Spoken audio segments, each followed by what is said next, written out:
You've seen the pictures. Some billionaire standing on white sand, his own island stretching behind him, not another soul in sight. No neighbors, no noise, no rules. You've probably thought it. What if that was me? Well, buckle up, because the real numbers behind owning a private island are wilder than you think. And by the end of this video, you're going to know exactly what it takes to pull it off, or why it might just wreck you financially. Let's get into it. First thing you gotta understand, islands are cheap. Yeah, you heard that right. Cheap. There's a quarter-acre island sitting in Lake Nicaragua right now. Titled Freehold. Foreigners can own it outright. Price tag, 74 grand. That's less than a nice truck. Head over to Nova Scotia, or parts of Finland and Sweden, and you'll find islands under $500,000. Small, undeveloped, but yours. Now flip the script. The Bahamas, Florida. Prime real estate, warm water, private jet access. Those same islands can run you $75 million. Some go past $100 million. So here's the twist nobody tells you up front. The listing price is a trap. Industry researchers call it the 1.8x rule. Basically, whatever the island costs to buy, budget almost double that to actually live on it. A $2 million island? You're looking at $3.6 million once you add power, water, a dock, and a house you can actually sleep in. Why so brutal? Because there's no Home Depot 10 minutes away. Everything gets shipped, everything gets built from scratch. Stick around, because the yearly bills are even crazier, and we haven't even talked about hurricanes yet. Before we go further, hit that subscribe button, smash the like.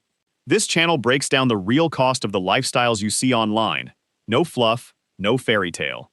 You're gonna want to see what's coming next. All right. Let's talk survival mode.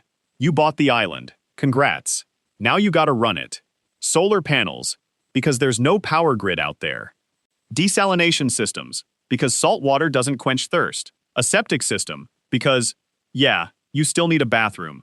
Add it all up, and annual operating costs on a private island typically land between $84,000 and $310,000.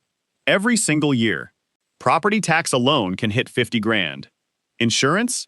In hurricane zones, expect 2 to 4% of the island's value, annually. A $3 million property could cost you up to $120,000 a year just to insure. And get this, some insurers won't touch island properties at all. Too risky, too remote, you're on your own. That means when the storm comes, and it will come, you might be self-insuring against total loss. Read that again. Now who's gonna watch the place while you're back in the real world, working your regular job to pay for this dream? A caretaker, non-negotiable. Part-time local caretaker runs $24,000 to $36,000 a year. Full-time staff, up to 60 grand. Skip it, and the jungle takes your house back in a couple seasons. That's not an exaggeration. Vegetation reclaims unattended structures fast in the tropics. So let's do quick math.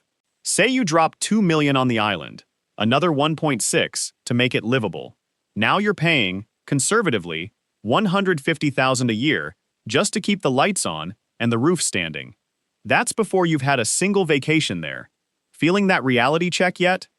Good, because now we flip to the other side of the coin. Can this thing actually make you money?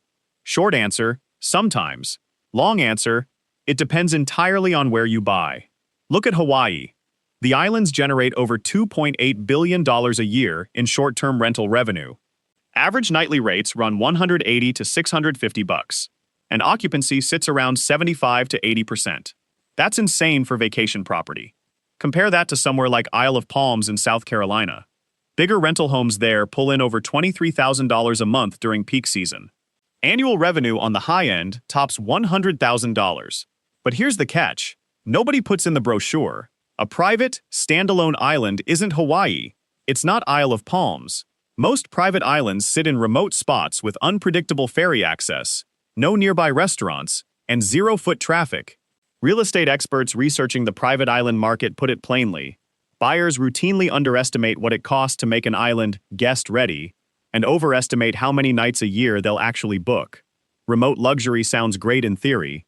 Getting guests there consistently is a whole different fight. So, if you're dreaming about turning your island into a rental empire, you're basically starting a hospitality business in the middle of nowhere. Staff, marketing, boats, backup generators for when the power inevitably fails during a guest stay. Some owners pull it off beautifully. Boutique island resorts in places like the Caribbean and Thailand rake in serious money from high-net-worth travelers chasing total privacy. But for every island resort success story, there's a private buyer who dumped $2 million into paradise and used it 11 days out of the year. Let that sink in for a second. Now here's where it gets personal. Resale. Private islands don't sell like regular houses. The buyer pool is razor thin. We're talking maybe a few hundred serious buyers globally, at any given time, for the ultra-luxury tier. That means islands can sit on the market for years. Not months, years. So if you're banking on flipping your island for a quick profit, that plan's shaky at best. The people who actually come out ahead treat their island less like an investment and more like a very expensive hobby they can genuinely afford to lose money on. Harsh, but true. Still, thousands of people do it every year. Why? Because there's something a mansion in the suburbs can never give you. Total control. Total privacy. A piece of the planet that answers to nobody but you. For some folks, that's worth every dollar of the risk. So where does that leave you?